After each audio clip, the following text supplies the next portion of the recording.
नमो नमः। प्रवाचिका अहंदया जोशी अत्र समेषां स्वागतम्। एषा कथा श्रीमान योगी पुस्तकात उद्धृता अस्ति। प्रथमभागस्य दशमी कथा एषा। शहाजीराजांच्या पुणे जहागिरीत शिवाजीराजांच्यासह येताच दादोजी कोंडदेवांनी जहागिरीकडे लक्ष द्यायला सुरुवात केली. वस्त्यांसाठी कौल दिला, जागा निवडली. शिवापूर, शहापूर यांसारखी गावे रूप घेऊ लागली. आंब्याच्या बागा उठवल्या गेल्या. वस्ती करण्यासाठी येणाऱ्या कुटुंबांना मदत दिली जाऊ लागली. वाडा अशा माणसांनी सदैव भरला जाऊ लागला. जिजाबाईंच्याकडे बाया बापड्या येत होत्या. त्यांची दुःखे पाहून जिजाबाईंचे डोळे पाणावत. बालशिवाजी हे सारे पाहत होते. आपल्या बदलत्या जहागिरीचे रूप निरखित होते. वाड्यात येणाऱ्या तंट्याच्या निर्णयाच्या वेळी हजर राहत होते. हे सारे पाहत असता शास्त्रीबुवांच्याकडे शिक्षण चालू होते. दादोजींनी निष्णात पटाईत ढालकरी पट्टेकरी बालराजांच्याकरिता आणवले होते. सायंकाळी वाड्याच्या चौकात मर्दानी खेळाचे शिक्षण चाले. मावळ्यांची मुले शिवाजीच्या खेळात शिदितीने भाग घेत. एके दिवशी पंतांनी आत येऊन मुधोजीराव निंबाळकर आल्याची खबर दिली. मुधोजी निंबाळकर हे जुने आप्त. विजापूरकरांनी त्यांची जहागीर जप्त करून त्यांना साताऱ्याला कैदेत ठेवलेले जिजाबाईंनी ऐकले होते. जिजाबाईंनी त्यांची भेट घेतली. त्यांच्याबरोबर त्यांचा मुलगा बजाजी व मुलगी सईबाई पण आली होती. मुधोजींनी मुजरा करताच बजाजीने मुजरा केला. सईबाई जवळ येऊन पाया पडली. तिला जवळ घेत जिजाबाई म्हणाल्या, केव्हा आलात आपण? शहाजीराजांच्या कृपेनं कैद संपली. फलटण जहागीर पूर्ववत मिळाली. मुलखाची लावणी संचनी करून आपल्या दर्शनाला आलो. बरं झालं आलात ते. इथं सारंच नवं. आपल्यासारखी अनुभवी माणसं पाठीशी असली तर तेवढाच आधार वाटतो. मासाहेब पुणं परत उठवलं. सारा मावळ माणसांनी सजला. हे काय थोडं केलं? मी काय करणार? दादोजींसारखी माणसं होती म्हणून हे जमलं. करणारी करतात, पण त्याला देखील देवीचा कौल लागतो, मुधोजी म्हणाले. सईकडे बोट करीत विषय बदलीत मासाहेब म्हणाल्या, काय नाव हिचं? सईबाई. आणि हा मुलगा? बजाजी. 7-8 वर्षांची सई आपल्या विशाल नेत्रांनी मासाहेबांकडे पाहत होती. गव्हाळ रंग असूनही तिच्या रूपाचा गोडवा नजरेत भरणारा होता. धारधार नाक, पातळ ओठ, रेखीव काळे नेत्र, उंच मान चेहऱ्याच्या गोडव्यात भर घालीत होते. मासाहेबांनी निंबाळकरांना थोडे दिवस राहायचा आग्रह केला. मुधोजी पुण्यात राहिले. मासाहेबांच्या बरोबर सई सावलीसारखी फिरू लागली. बजाजी शिवाजीबरोबर राहत होता. संध्याकाळच्या वेळी वाड्याच्या पुढच्या चौकात मर्दानी खेळ चालले होते. पंत पाहत होते. लाठी बोथाटी झाली आणि शिवबाने हाती तलवार घेतली. उस्ताद तलवार घेऊन उतरले. डाव सुरू झाला. खणखण आवाज उठू लागले. सदरेच्या खांबाला रेलून हे पाहत उभी असलेली सई आत धावली. आत मासाहेब बैठकीवर बसल्या होत्या. मुधोजी निंबाळकर खाली बसले होते. सईबाई मुधोजींच्या कानाशी वाकली. मुधोजी म्हणाले, नंतर? चला ना आबा. गाल फुगवून सई म्हणाली, सांगितलं ना मध्ये बोलू नका म्हणून. काय म्हणते सई? जिजाऊंनी विचारले. सईबाई चटकन मासाहेबांच्याकडे धावली. म्हणाली, मासाहेब बघा ना, बाहेर खेळ चाललेत. आबा येत नाहीत पाहायला. भारी सतावते ही पूर. मुधोजी म्हणाले, चला मुधोजी, आम्हीही खेळ पाहायला येऊ. फार दिवसात आम्हालाही सवड मिळाली नाही. मासाहेब उठल्या. मुधोजींना उठावेच लागले. मासाहेबांचा हात धरून सई बाहेर आली. मासाहेबांना पाहून दादोजी उठले. सदरची मंडळी मुजरा करून बाजूला झाली. मासाहेब बैठकीवर बसल्या. दादोजी, मुधोजी अदबीने बाजूला बसले. चौकात 4 जोड्या तलवार खेळत होत्या. उस्तादाने मुजरा करताच मासाहेबांनी विचारले, नानू उस्ताद, आमच्या बाळराजांना नवीन काय शिकवलं? नानू म्हातारा होता, तरी वाळल्या हाडात तेज होते. तो म्हणाला, मासाहेब दाखवतोच की आता. नानूने सूचना केल्या. चौक मोकळा झाला. नानू म्हणाला, राजे लाठी घ्या. लाठी घेतली. राजांनी लाठी फिरवायला सुरुवात केली. साधी, बगली, चक्री सारे प्रकार करून दाखवले. चक्री लाठीच्या वेळी तर लाठीची गुणगुण ऐकू येत होती. 3 हात होताच नानूने काठी उचलली. राजांच्या समोर जात तो म्हणाला, बेतानं ह राजे, नाहीतर मागच्यासारखा बावळा निखळून ठेवशिला. सारे हसले. नमन करून हातांवर थुंकून नानूने काठी उचलली. बाळराजानं त्याचे अनुकरण केले. राजे करा मोहरा. राजांनी काठी उचलली. लाठीचे वार होत होते. ते वार नानू काठीवर झेलत होता. मागे सरकत होता. खाट खाट आवाज उठत होते. सारे कौतुकाने पाहत होते. मध्येच नानू ओरडला, राजे सांभाळा, आणि नानूने मोहरा केला. नानूचे घाव राजे काठीवर झेलीत होते. भीतीने जिजाऊंचे डोळे ताठरले. नानू वेगाने चाल करीत होता. राजे मागे सरकत होते आणि राजांच्या हातची काठी सुटली. नानूने मासाहेबांच्याकडे पाहिले. निश्वास सोडून मासाहेब म्हणाल्या, नानू, अरे बेतानं, पोराबरोबर खेळतोयस तू, ते विसरलास वाटतं. नाही मासाब, या खेळात लहान मोठं कुठलं. जो आधी सांधल त्याचा डाव. अजून राजांचं हात बळकट झालं नाहीत म्हणून काठी सुटली, असंच शिकायचं. त्याचवेळी केळीचे मोने आणले गेले. चौकात खुंटीवर केळ उभी केली आणि राजांच्या हाती विटा दिला. राजांच्या उंचीपेक्षा विटा 1.5 हात उंच होता. फळाखाली चांदीची कडे खुळखुळत होते. कड्याखाली भला थोरला गोंडा होता. विट्याच्या टोकाला रेशमी काढणी होती. राजांनी केळीपासून दूर जायला सुरुवात केली. दुसऱ्या टोकाला ते गेले. काढणी हाताला गुंडाळून पवित्रा घेऊन उभे राहिले. नानू ओरडला, राजे चाल करा. मस्ताड उड्या टाकीत राजे झेपावले. केळीपासून 8 हातांवर राजे आले आणि एक बळाने त्यांनी विटा फेकला. सरसरत विटा सुटला आणि हातावरच्या केळीत भस्कन घुसला. उडीबरोबर त्याच क्षणी विटा माघारी राजांच्या हाती आला. न राहून मुधोजी ओरडले, वाह राजे. सईबाई मासाहेबांच्या जवळ बसून हे सारे कौतुकाने पाहत होती. चौकातून केळ हलविली आणि चौकात दुसरे 2 मोने आणले गेले. मासाहेबांच्या बैठकीच्या समोर दोन्ही मोने 8 हातांच्या अंतरावर समांतर लावले गेले. शिवाजीराजांनी दोन्ही हातात पट्टे चढविले. चौकात येऊन त्यांनी पट्ट्याचा पवित्रा घेतला. बालशिवाजी करारी मुद्रेने खेळ खेळत होते, तरी त्यांच्या ओठांवरचे स्मित दडत नव्हते. आपल्या तीक्ष्ण नजरेने त्यांनी सदर निरखली. हाताचा अंदाज घेतला. चौरंग चौक फिरून त्यांनी उजवा गुडघा टेकला. उजव्या हातीचा पट्टा सरळ होता. डावा हात रुंदावला होता. शिवाजीराजांचे मस्तक झुकले होते. शिवाजीराजे मासाहेबांना मुजरा करीत होते. नजर वर झाली तेव्हा सस्मित वदनाने मासाहेबांनी मानेने मुजरा स्वीकारल्याचे दिसले. शिवबाची नजर दादोजीकडे गेली. त्यांनीही मानेने मुजरा स्वीकारला. बाळराजे उठले. हात फिरवू लागले. हात फिरवीत ते केळींच्या मध्यभागी उभे राहिले. दोन्ही केळींचा त्यांनी अंदाज घेतला आणि डोळ्यांचे पाते लवायच्या आत अत्यंत वेगाने दोन्ही केळींना वार केले. शिवाजीराजांनी परत मुजरा केला. दोन्ही केळी तशाच उभ्या होत्या. सईबाई खुदकन हसली. मासाहेबांनी सईबाईकडे पाहिले. त्या म्हणाल्या, नानू वस्तात, आमच्या सईबाईंना राजांनी काय केलं ते दाखवा. नानू वस्तात पुढे झाला. दोन्ही केळींना धक्के देताच दोन्ही केळी मधून तुटल्या. समान अंतरावर त्या छेदल्या गेल्या होत्या. तुटलेल्या केळी पाहताच सईबाईंचे डोळे विस्फारले गेले. ती उद्गारली, अगो बाई, आणि तिने पदर तोंडाला लावला.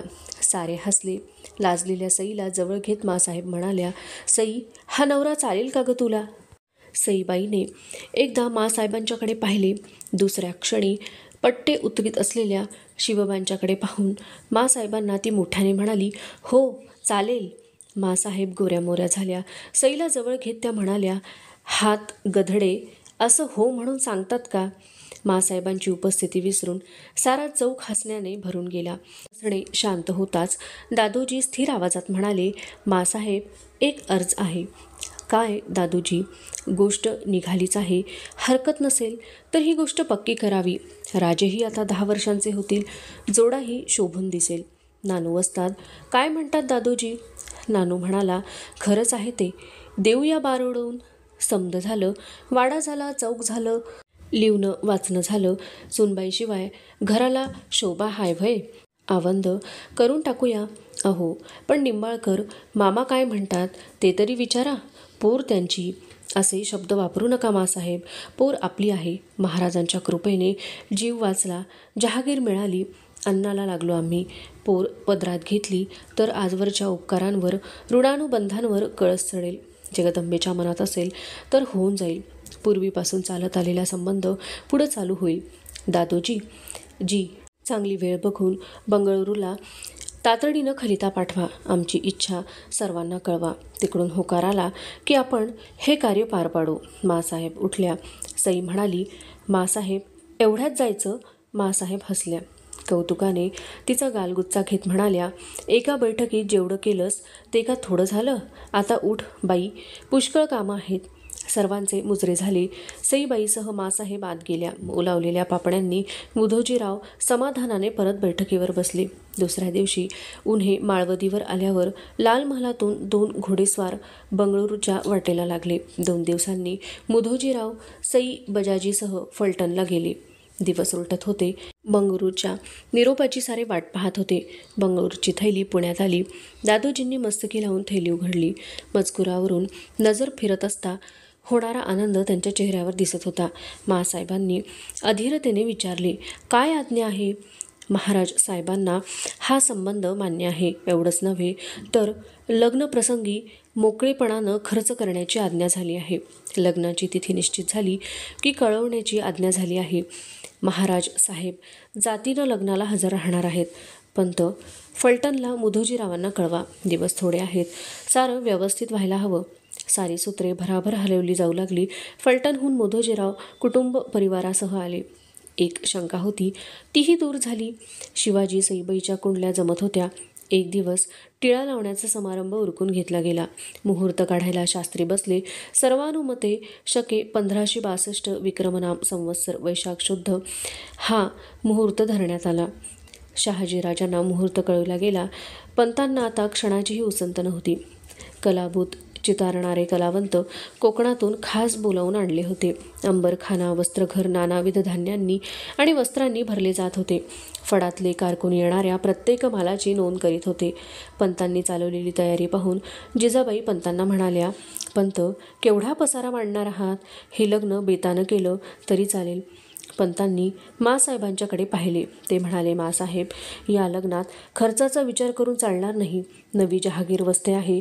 नुसती मदत घेऊन माणसं आपली होत नाहीत, ती आपलीशी करावी लागतात. असा मोका सोडून कसा चालेल? या निमित्ताने सारे एकत्र येतील. त्यांच्या मनातला जिव्हाळा वाढेल. जहागिरीचा पाया मजबूत बनेल. जिजाऊंना ते पटले. त्यांनी नंतर काही आडेवेडे घेतले नाहीत. बुधोजीही नुकतेच जहागिरीवर आलेले. एवढी मोठी सोयरी कशी पार पडणार याची चिंता त्यांना वाटत होती. फलटणला जाऊन लग्नाची प्राथमिक जुळवाजुळव करून ते जिजाऊंच्या भेटीला पुण्यास परत आले. मासाहेब, मुलीचं लग्न वधूपित्याच्या घरी व्हावं हा शिरस्ता आहे. लग्न फलटणला आमच्याकडं व्हावं ही विनंती आहे. मुधोजींनी अर्ज केला. मासाहेब म्हणाल्या, मामासाहेब, अजून का आम्हाला परके समजता? हे घर कोणाचं? थोरल्या सासूबाई दीपाबाई फलटण घराण्यातलंच ना. राजांनी पुणं वसवलं. इथंच त्यांचा विवाह व्हावा हे बरं वाटतं. जशी आज्ञा. पण मासाहेब, राग होणार नसेल तर आणखीन एक विचारावंसं वाटतं. काय? सोयरीक ठरली, मुहूर्त ठरला, पण देण्याघेण्याचं काही ठरलं नाही. घेणं देणं व्यवहारात येतं. मासाहेब, ही रक्ताची नाती. त्यापेक्षा मोठं देणं कुठलं? तुम्ही आणखीन थोडं द्यायचं आहे. ते दिलत की आमचं काही म्हणणं नाही. सांगा मासाहेब. मासाहेब हसत म्हणाल्या, आणखीन द्यायचे ते आशीर्वाद. त्यांच्याच बळावर संसार सुखाचे होतात. तेवढं द्या की सारं आलं. पण महाराज साहेब काय म्हणतील? इकडून काही दोष लावला जाणार नाही. विचारलंच तर बेलाशक आमचं नाव पुढं करा. मुधोजीरावांना शब्द फुटत नव्हता. गहीवरून ते म्हणाले, मासाहेब, पोरीला पदरी घेतलं आणि 7 जन्मांचं कल्याण केलं. लग्नात आम्ही काहीतरी केल्यासारखं वाटावं म्हणून तरी काही काम सांगा. सांगू ना? जरूर सांगू. मासाहेब, वराड घेऊन येताना मोजकी माणसं आणू नका. तुमची सारी मंडळी रयतेसहित साऱ्यांना निमंत्रण द्या. फलटण इथं उतरल्याचा आनंद आम्हाला होऊ द्या. जिजाबाईंनी सांगितले त्यात काही खोटे नव्हते. लग्नाची तयारी तेवढ्याच मोठ्या प्रमाणावर होत होती. महाल सुबक रंगांनी रंगविले जात होते. स्वयंपाकघर मांडवात हलवले गेले होते. नाना तऱ्हेचे फराळाचे सामान तयार होत होते. राहुट्या उभारल्या जात होत्या. जानवस घर म्हणून पाटलांनी आपला वाडा आनंदाने दिला होता. मांडवासाठी वासे, वेळकाठ्या यांचे ढीग रचले जात होते. मांडवाचे कापड, कनाती, पडदे, आडपडदे यांबरोबरच हंड्या झुंबरांनी काच घर भरले जात होते. सोनार शाळेत कुशल कारागीर दादोजींच्या नजरेखाली सुबक दागिने घडवीत होते. हिरे, मोती, माणके, रत्ने यांची खैरात चाललेली होती. असलेला वेळ अपुरा वाटत होता. जिजाऊंना मदत करण्यासाठी उमाबाई, लक्ष्मीबाई येऊन दाखल झाल्या. घराला एकदम वेगळेपण आले. जिजाऊंचा भार एकदम कमी झाला. अचानक शहाजीराजे लग्नाला येऊ शकत नसल्याची थैली विजापुराहून आली. शहाजीराजे मोहिमेत गुंतले होते. लग्न पार पाडण्याची आज्ञा दादोजींना झाली होती. साऱ्यांना शहाजीराजे येत नसल्याबद्दल वाईट वाटले. जिजाऊंचा विरस झाला. उमाबाई म्हणाल्या, मला वाटलंच होतं, त्याचं नेहमीच असतं. लहान होता म्हणूनच लग्नाला तरी सापडला. तो नाही आला तर काय झालं, पुढं येईल. शहाजीराजे येणार नाहीत म्हणजे संभाजी पण येणार नाही. संभाजीला पाहून फार दिवस झाले होते. 11 वर्षे लोटली होती. जिजाऊंनी संभाजीसाठी कपडे काढले होते, दागिने केले होते, सारे तसेच राहून गेले. मनातले हे शल्य तसेच दाबून ठेवून जिजाबाई परत लग्नघाईत मिसळल्या. 5ही देवांना कौल लावून मुहूर्तमेढ रोवली गेली. साऱ्या ठिकाणचे मांडव सजू लागले. खांब उभे राहिले. काठ्या आच्छादल्या गेल्या. छत चढले. पडदे आडपडदे वाऱ्यावर झुलू लागले. मुधोजीरावांचे वऱ्हाड वाजत गाजत पुण्यात प्रवेश करते झाले. खेडबाऱ्यातून बैलगाड्यांची रीघ पुण्याच्या वाटेला लागली. सारे घरचे होते. मागे कोण राहणार. बैलगाड्यांनी घोड्यांच्या टापांनी पुणे गजबजून गेले. निवाऱ्याच्या जागा संपल्या आणि माणसांनी गाडीतळातच गाडीचा आसरा केला. हररोज 1000 पानं उठत होती. लक्ष्मीबाई उसंत न घेता वावरत होत्या. जिजाऊ त्यांना काही म्हणाल्याच तर त्या म्हणत, तुम्ही विसावा घ्या. काही आमच्याकडून राहिलं तर सांगा. मुहूर्ताचा दिवस आला. लाल महालाचे आवार माणसांनी फुलून गेले. मंगलाष्टकांचे आवाज उठले आणि गोरज मुहूर्तावर आशीर्वादासाठी हजारो हातांनी वधूवरांच्या वर अक्षत फेकली. वाद्यांचा गजर झाला. मांडवातून शिवाजी वाड्यात आला. जरी टोपशिरी होता, कपाळी गंध होते. अंगात जरी बुट्टीचा अंगरखा होता, कमरेला तलवार लटकत होती. पाठीमागे सईबाई चालत होती. दोघेही नानाविध अलंकारांनी अलंकृत होते. दोघांच्या शालींना मारलेली गाठ दोघांच्या मध्ये हिंदोळे घेत होती. शिवाजी आत आला. दोघेही उमाबाईंच्या पाया पडली. उमाबाईंनी दोघांवरून ओवाळून कानशिलांवर बोटे मोडली. चा सत्का केला. जिजाऊंचा आशीर्वाद घेऊन दोघे सदर सोप्यात आली. राजांनी दादोजींच्या पायांवर डोके टेकले. दादोजी गहिवरले होते. सारे अंग कापत होते. काही न बोलता त्यांनी शिवबांना कवटाळले. वरातीची तयारी झाली. दागिन्यांनी सजवलेला देखणा घोडा समोर आला. सईबाई म्हणाली, मी घोड्यावर बसणार. तुमच्याच करिता आणलाय हा घोडा. मला दुसरा घोडा पाहिजे. मला घोड्यावर बसता येतं की. सारे थक्क झाले. कुणालाच हसू आवरेना. जिजाबाई म्हणाल्या, ही काय रपेट आहे. वरात आहे ही. हवं तर नंतर दुसरा घोडा देईन तुला. वरात चालू लागली. शेकडो पलोत्यांच्या उजेडात वरात जात होती. पुढे दादोजी, मुधोजी, हनुमंते, शास्त्री, कोरडे ही मंडळी चालत होती. त्यांच्या पुढे दांडपट्टा, लेझीम, तलवार खेळली जात होती. पुढे वाजंत्र्यांचे ताफे लागले होते. मुंगीच्या पावलांनी वरात पुढे सरकत होती. होणाऱ्या बारांनी सई दचकून जागी होत होती. पेंगत होती. झोप येऊ नये म्हणून शिवबाच्या डोळ्यांना पाणी लावले जात होते. जोगेश्वरीहून वरात माघारी वाड्यात यायला पहाट झाली. सईबाईला पुरे जागे करण्यात आले. वाड्याच्या दाराशी उंबरठ्यावर ठेवलेले माप सांडून भोसल्यांच्या घरात गृहलक्ष्मीने प्रवेश केला. दाराच्या आत धान्य विखुरले गेले. अधुना एकादशी कथा ईशा. पावसाळा संपला. सुगी जवळ आली आणि शहाजीराजांनी दादोजी कोंडेवांना जिजाबाई शिवाजींसह बंगळुरूला येण्याची आज्ञा पाठविली. तयारी सुरू झाली. लांबचा प्रवास असल्याने सईबाईंना फलटणला ठेवण्यात आले. अश्वपथके सज्ज झाली. मेणे सजले. वाटेतल्या मुक्कामाची व्यवस्था करण्यासाठी घोडेस्वार रवाना झाले. तंबू पाठवले गेले. वडिलांचे दर्शन होणार, पाहायला मिळणार म्हणून शिवबाला खूप खूप आनंद झाला होता. जिजाबाईंच्या उत्साहाला तर सीमा नव्हत्या. पतिदर्शनाबरोबरच थोरला संभाजी भेटणार होता. पंतांना जहागिरीची काळजी होती. ती जबाबदारी नन्हेकरासारख्या विश्वासू माणसावर ते सोपवित होते. शहाजीराजांचा खजिना दादोजींनी बरोबर घेतला होता. मोठ्या इतमामाने एके दिवशी काफिला बंगळुरूच्या वाटेला लागला. बंगळुरूच्या दीर्घ प्रवासात शिवबा नाना तऱ्हेची माणसे पाहत होता. अंतराबरोबर माणसांचे वेश, बोली, भाषा बदलत होती. नवीन पक्षी दिसत होते. रानातून जाताना वन्य श्वापदे आढळत होती. प्रचंड फत्तरांनी सजलेले कर्नाटकचे डोंगर पाहून बालशिवाजी थक्क झाला. थंडी वाऱ्याचे भान विसरून शिवबा हे सारे पाहत होता. बालमनावर वेगळ्या मुलखाचे नवे संस्कार घडत होते. एका मुक्कामावर असतानाच बंगळुरूला माँसाहेबांच्या आगमनाची वर्दी गेली. दुसऱ्या दिवशी सकाळी बंगळुरूच्या वेशीतून शिवाजीने प्रवेश केला. भक्कम तटबंदीने सजलेल्या त्या दरवाजावर आदिलशाही ध्वज फडकत होता. दोन्ही बाजूंच्या बुरुजांवर पल्लेदार तोफा होत्या. वेशीत संभाजीराजे जातीनिशी माँसाहेबांच्या स्वागताला उभे होते. दुरून त्यांना पाहताच दादोजींनी त्यांना खूण केली. दोघे पाय उतार झाले. शिवबाने पुढे जाऊन मुजरा केला. प्रेमभराने शिवबाला मिठी मारीत शंभूराजे म्हणाले, शिवबा, आम्ही तुमचीच वाट पाहत होतो. माँसाहेब गेले 2 दिवस तुमची वाट पाहण्यात बेचैन आहेत. मेणा आला. शंभूराजे पुढे आले. मेण्याचा पडदा सरकावला गेला. जिजाबाई आश्चर्यचकित नजरेने शंभूराजांना पाहत होत्या. पागोटे, चुणीदार विजार हा संभाजीचा वेश होता. कमरेला तलवार लटकावली होती. वडिलांचा तोंडवळा असलेल्या संभाजीला कवळी मिसरूड फुटली होती. गौर कपाळावर आडवे शिवगंध होते. संभाजीने पुढे होऊन माँसाहेबांचे पाय शिवले. न राहून माँसाहेबांनी संभाजीला छातीशी ओढले आणि त्याचा मुका घेतला. त्या मिठीतून सुटका करून घेत संभाजी म्हणाला, महाराज साहेब वाट पाहत आहेत. संभाजी, शिवाजी, दादोजी परस्वार झाले आणि बंगळुरातून स्वारी जाऊ लागली. दुतर्फा दिसणारे उंच वाडे, त्यांचे नक्षीदार सज्जे शिवाजी कौतुकाने पाहत होता. वेश निराळे, भाषा निराळी, सारे निराळे होते, थक्क करणारे होते. वाड्याचे अस्तित्व न सांगताही कळत होते. त्या चिरेबंद वाड्यावर नजर टाकताच शिवाजीची नजर खिळून राहिली. मंदगतीने घोडी पुढे जात होती. वाड्यापुढे प्रशस्त मैदान होते. वाड्याच्या दरवाजाशी तांबडे एकसारखे वेश घातलेले सेवक अदबीने उभे होते.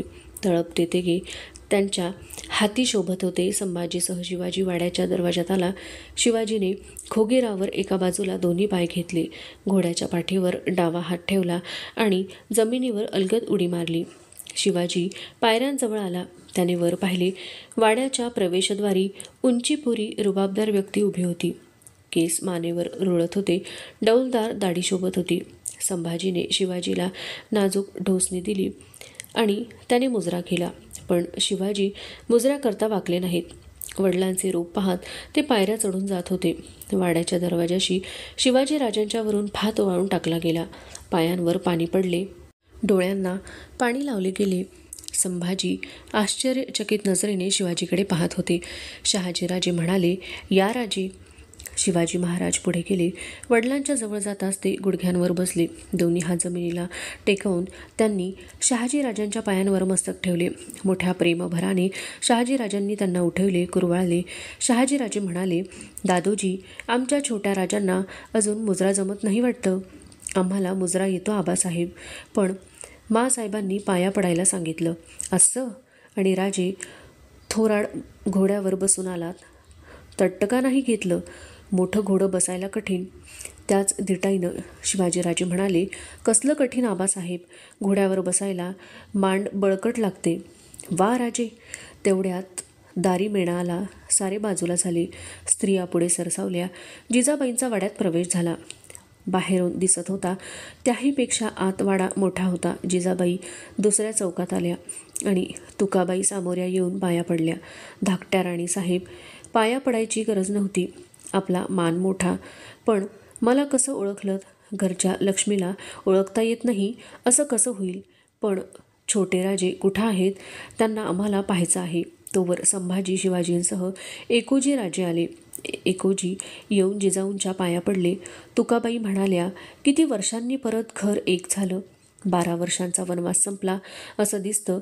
जिजाबाई हसून म्हणाल्या, पहिले 2-4 दिवस आपण कोठे वावरतो हेही शिवाजीला कळत नव्हते. अनेक सदरा, अनेक दिवाणखाने, अनेक महाल त्या वाड्यात होते. सागवान शिसव्याचे अप्रतिम कोरीव काम कमानीवर, खांबांवर, सज्जांवर दिसत होते. शेकडो माणसांची वर्दळ त्या वाड्यात होती, पण सारी कशी चुपचाप. वाड्यामागे मांसाहारी, शाकाहारी अशा दोन्ही पाकशाळा होत्या. आमोऱ्या सामोऱ्या एकीत सोवळ्यात वर्दळ करणारे, मंत्र पुटपुटणारे ब्राह्मण दिसत, तर दुसऱ्या शाळेत स्वयंपाकाची धांदल दिसे. रात्री अपरात्री जाग आली तर पुढल्या चौकाच्या सज्जावरून घुंगरांचे, गाण्याचे स्वर कानांवर पडत. एखाद्या स्वप्ननगरीत वावरावे तसे शिवाजीराजे त्या वाड्यात वावरत होते. एके दिवशी 2 प्रहरी शिवाजीराजे शहाजीराजांच्या महालात गेले. शहाजीराजे बैठकीवर बसले होते. शिवाजीराजांच्याकडे पाहताच शहाजीराजे म्हणाले, या राजे. शिवाजीराजे जवळ गेले, एकदम म्हणाले, आबासाहेब. शब्द उच्चारताच चूक ध्यानी येऊन ते गडबडीने म्हणाले, महाराज साहेब. शहाजीराजांनी शिवबाला एकदम जवळ ओढले. ते म्हणाले, राजे, इतर आम्हाला महाराज साहेब म्हणत असतील, पण तुम्ही आबासाहेबच म्हणत जा. शिवबा हसला. महाराजांनी विचारले, का आला होता राजे? महाराज, आम्ही बंगळूर पाहायला जाऊ. कोण येतंय बरोबर? दादा महाराज आहेत, धाकले राजे आहेत आणि वशिला लावण्यासाठी मधले राजे आले. ठीक आहे, जाताना बरोबर स्वार घेऊन जा. पंत यांना पाठवण्याची व्यवस्था करा. दिवस मावळायच्या आत परत या. शिवाजीराजे त्या नवलईच्या शहरातून फिरत होते. नानाविध वस्त्रांनी, भांड्यांनी सजलेल्या पेठा पाहत होते. रस्त्याने जात असता अचानक शिवाजीराजांची नजर खेळली. ते जवळच्या संभाजीला म्हणाले, दादा, ते पहा. 2 गोरे उंचपुरी इसम रस्त्याने जात होते. त्यांच्या डोक्यांवर केसांचे टोप होते. पायातल्या बंद वाहनांच्या टाचा खूप उंच होत्या. संभाजीराजे म्हणाले, राजे, ते फिरंगी व्यापारी. कुठं असतात हे लोक? 7 समुद्रांपलीकडे असतात. मग इथं का आले? व्यापार करायला. व्यापार करायला त्यांचा मुलूक नाही? संभाजीराजांना त्याचे उत्तर सापडले नाही. न ऐकलेसे करून ते पुढे गेले. पण 4 दिवसांनी त्या व्यापाऱ्यांना पुन्हा पाहण्याचा योग शिवाजीराजांना आला. एके दिवशी सायंकाळी शहाजीराजांचे शिवबाला बोलावणे आले. शिवाजीराजे सदरीत गेले तेव्हा ते दोन्ही साहेब तेथे उभे होते. शहाजीराजांच्या समोर शस्त्रे पसरली होती. शिवाजी येताच शहाजीराजांनी शस्त्रांच्याकडे बोट दाखवीत म्हटले, राजे, पहा, एखादी फिरंग पसंत पडते का? शिवबांनी साऱ्या शस्त्रांवरून नजर फिरवली आणि त्यांची नजर बंदुका ठेवल्या होत्या त्यावर खेळली. शहाजीराजांनी विचारले, तुम्हाला बंदूक उडवता येते? आम्ही शिकू. शाबास, आम्ही तुमच्यासाठी बंदूक घेऊ. व्यापाऱ्यांनी तत्परतेने बंदुका पुढे धरल्या. लांब झोकनळीच्या त्या बंदुका होत्या. पल्ला असूनही जड नव्हत्या. कामगिरी सुबक होती. शहाजीराजांनी बंदूक निवडली. शिवाजींच्यासह ते वाड्याबाहेर आले. निवडलेली बंदूक भरण्यात साहेब गुंतला होता. नारळ आणून चौकात ठेवला गेला. भरलेली बंदूक घेऊन शहाजीराजे चौकात गुडघ्यावर बसले आणि नेम धरून त्यांनी बार काढला. नारळ फुटला. शहाजीराजे म्हणाले, राजे, हे हत्यार चांगलं आहे. धक्का फारसा देत नाही.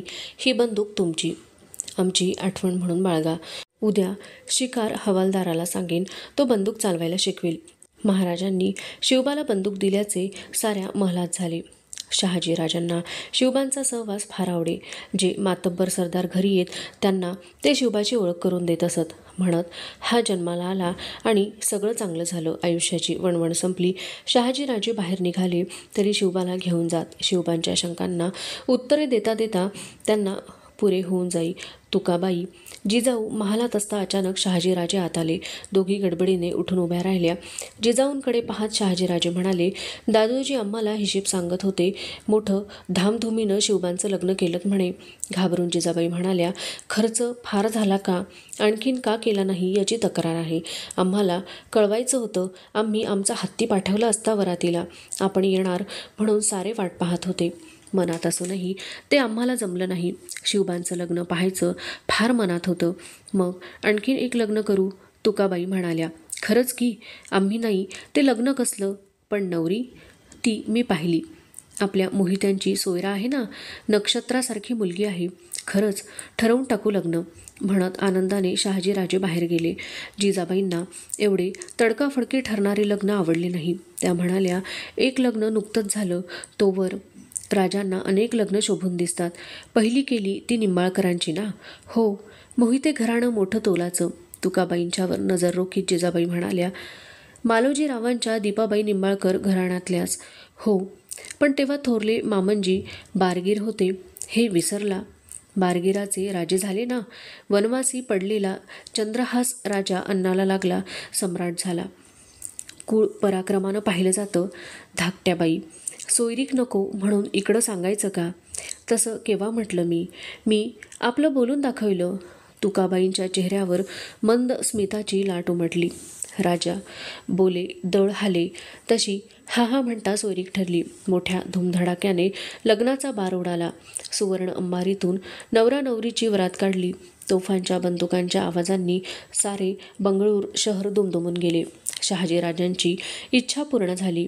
शहाजीराजांचा सारा थाट ऐश्वर्यसंपन्न, स्नान, पूजा अर्चा, काव्यचर्चा, आयुध घराची पाहणी, लष्कर तपासणी, बागबगीचेर, रात्री नाचरंग, नृत्यगायन, शृंगार यात शहाजीराजांचे दिवस जात. पहाटे भाटांच्या आवाजाने जागा झालेला वाडा मध्यरात्रीला शृंगार रसात झोपी जाई. या दोन्हीत दिवस रात्रीचा फरक होता. मोहिमा मृगया सोडली तर दिनक्रम हाच असे. शिवाजीला प्रत्येक गोष्टीचे नवल वाटे. माड्यावर भेटायला येत ते सरदार, मानकरी, शास्त्री असत. कोणी घोड्यावरून, कोणी पालखीतून आपल्या इतमामाने भेटायला येई. कुणाचे आगमन चौघड्यांच्या इशारतीने कळे तर कुणाचे शिंगाच्या आवाजाने. 2 प्रहरी शिवाजी जिजाऊंच्या जवळ बसले होते. तुकाबाई पण तेथेच होत्या. एकदम शिवाजीने विचारले, आई, आपल्याकडे माणसं येतात तशी इथं काय येत नाहीत? दोघींनी शिवाजींकडे पाहिले. जिजाऊ म्हणाल्या, काय म्हणतोस तू? अरे, इथं कितीतरी सरदार उमराव येतात. ते नव्हे, आपल्याकडे कसे पाटील येतात, नानू वस्ताद येतो, मावळे येतात. तुकाबाई छद्मी हसून म्हणाल्या, शिवाजीराजे हे महाराजांचे ठिकाण आहे. इथं तसली माणसं कशी येतील? राजांच्या घरी राजेच यायचे. राजे कुणाचे? प्रजेचे. मग ज्या राजाच्या घरी प्रजा जायला भीते तो राजा कसला? रामायणात राम वनवासात निघाले तर सारे त्यांना पोचवायला शहराबाहेर गेले. गृहकाला रामांनी मिठी मारली. तो खरा राजा ना आई? तुकाबाईंचा चेहरा गंभीर झाला. जिजाबाई म्हणाल्या, जा, खेळ जा बाहेर. बघ दादा, एकोजीराव कुठे आहेत ते? शिवबा बाहेर गेला, पण त्यांची शंका तशीच राहिली. बंगळूरला शिवाजी इतके दिवस राहिला, पण त्याचे मन तिथे रमेना. नव्या नव्या गोष्टी दिसत होत्या, पण त्या साऱ्यांचा कंटाळा वाटत होता. शिवाजीराजांना आठवत होते पुणे. नजरेसमोर येत होते शिवापूरवाड्यात येणारे मावळे, पण ते सांगायचे कोणाला? सकाळी स्नान करून शिवाजी वडिलांच्या दर्शनाला गेला, पण महाली शहाजीराजे नव्हते. चौकशी करता ते वाड्याच्या बाहेर आहेत असे कळले. शिवाजीराजे बाहेर धावले. वाड्याच्या दारातच शिवाजीराजांचे पाय थबकले. बाहेरच्या पटांगणात 2 घोडी उभी होती. महाराज दोन्ही घोडी पाहत होते. आजूबाजूला दादोजी, संभाजी वगैरे मंडळी उभी होती. शिवाजीला पाहताच महाराज म्हणाले, या राजे. शिवबा गेले. शहाजीराजांच्या पाया पडले. पंतांच्याकडे पाहत शहाजीराजे म्हणाले, आता छोटे राजेच परीक्षा करू देत. शिवबा, यातलं उजवं जनावर कोणतं ते सांगा. दोन्ही घोडेसारखे, एका उंचीचे, पांढरे शुभ्र.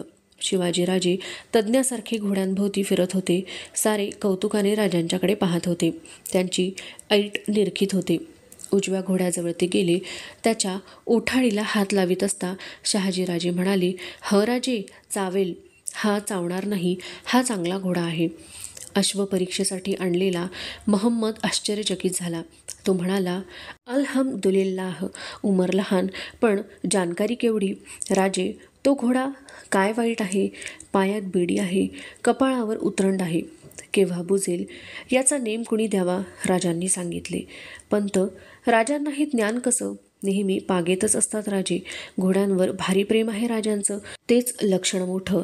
आता आमचे शंभूराजे आहेत. संस्कृत सुरेख जाणतात, संस्कृत काव्य करतात, काव्यचर्चेत भाग घेतात, पण ही लक्षणं त्यांच्याजवळ नाहीत. शास्त्र्यांच्यामुळं सारी वळणं ब्राह्मणी बनली आहेत. संभाजीराजे लाजले. शिवाजीराजांना जवळ घेत महाराज म्हणाले, राजे, आम्ही तुमच्या अश्वपरीक्षेवर निहायत फिदा आहोत. हा घोडा पसंत आहे तर तुम्ही घ्या. आम्ही बागेत जातो तेव्हा एक श्लोक म्हणत असतो.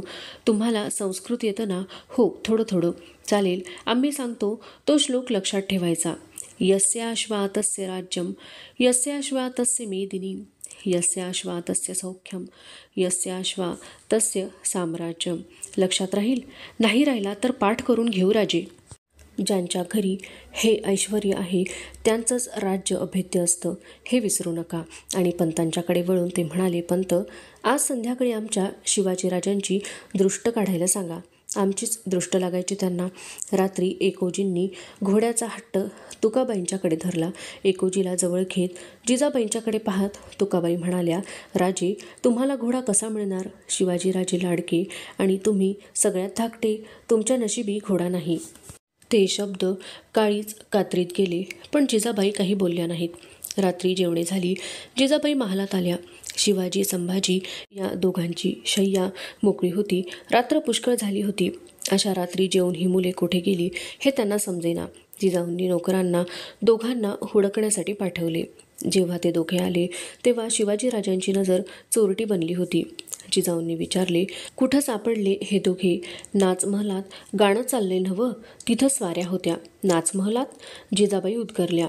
आता नवं, बाहेरच चोरून आत बघत होते. जा तू, नोकर गेला. जिजाबाईंनी दोघांवरून नजर फिरवली. त्यांचा स्वर करडा बनला. राजे, हे खरं? शिवबा काही बोलला नाही. कुणाला विचारून गेला होता राजे? सांगितलं नव्हतं रात्री बाहेरच्या चौकात जायचं नाही म्हणून? शिवाजीचा चेहरा गोरामोरा झाला. रडकोंडीच्या आवाजात तो म्हणाला, दादा महाराज म्हणाले चल गंमत बघूया, आणि तुम्ही नाचगाणं तेही चोरून पाहायला गेलात, शरम वाटली नाही? चढता आवाज ऐकून तुकाबाई आत आल्या. शिवाजी रडत होता. त्याला जवळ घेत त्या म्हणाल्या, राणीसाहेब, नाचगाणं पाहिलं म्हणून काय झालं? राजांच्या मुलांनी हे पाहायचं नाही तर कुणी? बाई, लहान असलीस तरी हात जोडते, तू यात पडू नको. आणि त्यांनी शिवाजीराजांना धरून ओढले. उगीच लहान सहान गोष्टींवर कसलं रागवायचं? हे चालायचंच. हे तुम्हाला चालेल, आम्हाला ते परवडायचं नाही. मुलांचं वळण टिकवायचं नाही. तुकाबाईही संतापल्या. त्या म्हणाल्या, कळतात बोलणी. राणीसाहेब, एवढी काळजी वाटते तर पोरांना मारण्यापेक्षा स्वारींनाच का सांगत नाही? खरंच सांगायला हवं, जिजाबाई खंबीरपणे म्हणाल्या. ज्या घरात मूल वाढतं तिथं कसं वागावं हे मोठ्यांना कळायला हवं. तुकाबाई आल्या तशा रागाने निघून गेल्या. शिवाजीराजे हुंदके देत झोपी गेले. पण डोळे पुसायला जिजाबाई गेल्या नाहीत. दुसऱ्या दिवशी सारा दिवस तुकाबाई संधी शोधित होत्या. सायंकाळी ती मिळाली. शहाजीराजे महालात आले. जिजाबाई, तुकाबाई, संभाजी, शिवाजी, एकोजी सारे होते. बोलता बोलता शहाजीराजांनी विचारले, आम्ही विसरलोच. काल शिवबांची कोणी दृष्ट काढली का? खुद्द थोरल्या राणीसाहेबांनीच काढली. आम्ही समजलो नाही. शहाजीराजे हसून म्हणाले, राणीसाहेबांना इथलं वळण आवडत नाही. शिवाजीराजे या वातावरणात बिघडतील असं त्यांना वाटतं. असं कोण म्हणतं? खुद्द राणीसाहेबच म्हणतात. शिवाजीराजे इथं राहायचे झाले तर इकडून आपल्या सवयी बदलल्या गेल्या पाहिजेत असं म्हणतात. मतलब? गंभीर होत महाराज म्हणाले, काल नाचीच्या महलात शिवाजीराजे गाणं ऐकत होते, मग ते बंद झालं पाहिजे असा राणीसाहेबांचा आग्रह आहे. खरं? जिजाऊंच्यावर नजर रोखीत शहाजीराजांनी विचारले. जिजाबाई काही बोलल्या नाहीत. तुकाबाई विजयाने पाहत होत्या. शहाजीराजे एकदम आसनावरून उठले. बाहेर जात असता ते म्हणाले, आमच्या सवयी बदलणं कठीण. ते वयी आता राहिलं नाही. राणीसाहेबांना आमच्या सहवासात शिवाजीराजे बिघडतील असं वाटत असेल तर त्यांनी खुशाल त्यांना घेऊन जावं. महाराज निघून गेले. जिजाबाईंनी डोळ्यांना पदर लावला. तुकाबाई म्हणाल्या, बघा बाई, तुम्हीच म्हणालात सांगा म्हणून. जिजाबाईंनी पुष्कळ विचार केला. तुकाबाईंचा वाढता कडवटपणा दिसत होता. एखाद्या दिवशी काही मोठे प्रकरण होऊन जाण्यापेक्षा आताच तो निर्णय केलेला बरा असे जिजाबाईंना वाटले. एके दिवशी मन घट्ट करून त्यांनी शहाजीराजांना निर्णय सांगून टाकला. शिवाजीराजे पुण्याला जाणार हे साऱ्या वाड्यात पसरले. दीड वर्षांच्या काळात शहाजीराजांना शिवाजीचा लळा लागला होता. ते शिवाजीला शक्य तेवढे जवळ बाळगीत असत. सकाळी शिवाजीराजे पाया पडण्यासाठी आले असता ते म्हणाले, राजे, आता तुम्ही पुण्याला जाणार, आमची आठवण येईल ना आबासाहेब? म्हणत शिवाजीराजे महाराजांना बिलगले. हां राजे, पुरुष कधी रडतात का? कंठ दाटून आल्याने शहाजीराजांचा स्वर घोगरा झाला होता. शेजारी दादोजी ते पाहत उभे होते. शहाजीराजे म्हणाले, दादोजी, आम्ही देखील पुण्याला येऊ लवकरच. खरंच याल? शिवबांनी हसत विचारले. अगदी खरं. आता तुम्ही जहागीरदार, तुम्ही आज्ञा केलीत की आम्ही आलोच. आमची कुठं आहे जहागीर? शिवबांनी विचारले. मग आहे ती कोणाची? आपली. राजे, दादोजींनी दटावले. शिवाजीराजे कावरेबावरे झाले. काय चुकले हे त्यांना कळेना. राजांना जवळ घेत शहाजीराजे म्हणाले, दादोजी, राजांचं खरं आहे, आपलं म्हटल्याखेरीज प्रेम निर्माण होत नाही. पंत, आपण मुलांना खेळायला घोडा देतो, बंदूक देतो, तलवार देतो. कशाकरिता? ती तयार व्हावी म्हणून ना. मग जहागीरदार तयार करायला झाला तर जहागीर नको? पंत, आमच्या जहागिरीतला 36 गावांचा मोकासा राजांच्या नावे आम्ही पूर्वीच केला आहे. नाव मात्र दप्तरी न राहता त्याचा अंमल सुरू करा. राजांच्या नावाची मुद्रा कागदोपत्री होऊ दे. राजे ही जहागीर राखतील तर पुणे जहागीर तुमची. पंत म्हणाले, राजे, पाया पडा, नशीब थोर म्हणून असा पिता मिळाला, आमचं भाग्य थोर म्हणून हे पाहायला मिळालं. शिवबांनी शहाजीराजांच्या पायांवर मस्तक ठेवले. त्यांना हृदयाशी कवटाळीत शहाजीराजे पंतांना म्हणाले, पंत, या पोरानं वेड लावलं. उद्या हा गेला म्हणजे करमायचं नाही. राजांना चांगलं वाढवलं तुम्ही. आमच्या म्हातारपणाची ददात मिटवलीत. पंतांचे डोळे ओले झाले. उपरण्याने त्यांनी डोळे पुसले. दुसऱ्या दिवशी शहाजीराजांच्या जहागिरीचा सारा तपशील तयार झाला. खास आपल्या विश्वासातील माणसे महाराजांनी शिवाजीराजांना दिली. पेशवे म्हणून शामराव, निळकंठ, नारोपंत दीक्षितांचे चुलत भाऊ बाळकृष्णपंत अमात्य म्हणून पाठवण्याचे ठरले. त्याखेरीज जहागिरीचे मुतालिक म्हणून दादोजी पंतांची नेमणूक होती. ती निराळीच. शिवाजीराजांची परतण्याची तयारी होत होती. धीर करून जिजाबाईंनी शहाजीराजांना विचारले, संभाजीला थोडे दिवस नेऊ का? नको राणीसाहेब, संभाजी आमच्या वातावरणात वाढले. ते इथं रमलेत, राहू दे त्यांना तिथंच. आपला राग जाणार नाही का? रागाच्या भरात बोलून. आम्ही रागानं म्हणत नाही. आम्हालाही तुमचा विचार पटला, म्हणूनच आम्ही शिवाजीराजांना पाठवतोय. त्यांना पाहून आम्हाला आनंद झाला. आम्ही शंभूराजांना मोठे करतो, तुम्ही शिवाजीराजांना करा. आणि हसत जिजाऊंच्याकडे पाहत ते म्हणाले, पाहू कोण सरस ठरतं ते. जायचा दिवस आला. भरल्या डोळ्यांनी जिजाबाईंनी साऱ्यांचा निरोप घेतला. शिवाजीराजे शहाजीराजांच्या पाया पडताच शहाजीराजांनी शिवाजीराजांना कवटाळले. त्यांच्या कपाळाचे चुंबन घेतले. ते दादोजींना म्हणाले, पंत, राजांना सांभाळा, त्यांना मोठं करा. आमची अमानत तुमच्या विश्वासावर तुमच्या हवाली करीत आहोत. जीव मुलानं तिचा सांभाळ करा. गावाबाहेर पहिल्या मुक्कामापर्यंत संभाजीराजे जिजाऊंना पोहोचवायला आले होते. दुसऱ्या दिवशी पहाटे जिजाबाई काफिल्यासह पुण्याची वाटचाल करू लागल्या. संभाजी अश्वपथकासह बंगळुरी परत गेले. अवशिष्टा कथा अग्रिमे भागे पठिष्यते. अस्तु तर्हि पुनर्मिलामः. तावन्मङ्गलं भूयात्. नमो नमः. धन्यवादः.